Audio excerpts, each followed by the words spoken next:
First this evening, a day after fleeing, gunmen made their way onto the compound of Jago High School in St. Catherine. More than 80% of the institution's students stayed home today. Just over 300 of the 1,700 students on register attended school.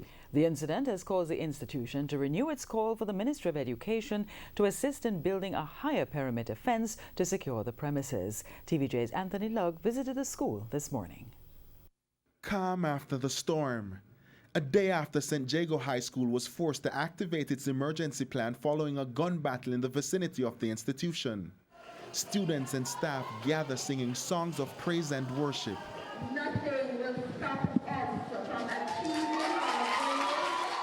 But even as the principal and other members of staff tried to lift the spirit of those students in attendance, the empty space in the auditorium spoke volume.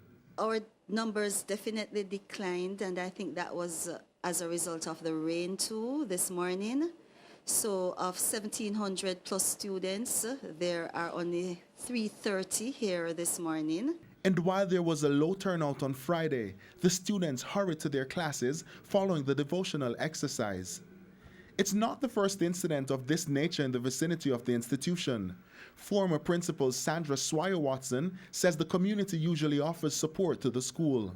But when asked if the action of hoodlums counter the efforts of other community members, she gave this response. No, it doesn't counter it because, you see, unfortunately, because of the lack of proper security fencing, we have a perimeter fence just to demarcate the premises. They would use it as a shortcut to get around the community. Quite frankly, I'm not sure that those were members of the community. Even the incident we had a few years ago when there was a big shootout outside, they were not members of the community, but they do know that the school, they can get over the school to get out there. Now, according to the staff here at the St. Jago High School, the wall behind me is just one of the routes used by gunmen to elude the security forces. That's why they're renewing the call for the authorities to urgently assist in building a higher perimeter fence. It has been urgent for a very long time now. The last time it came up was in the National Education Inspectorate visit to St. Jago High School in 2014.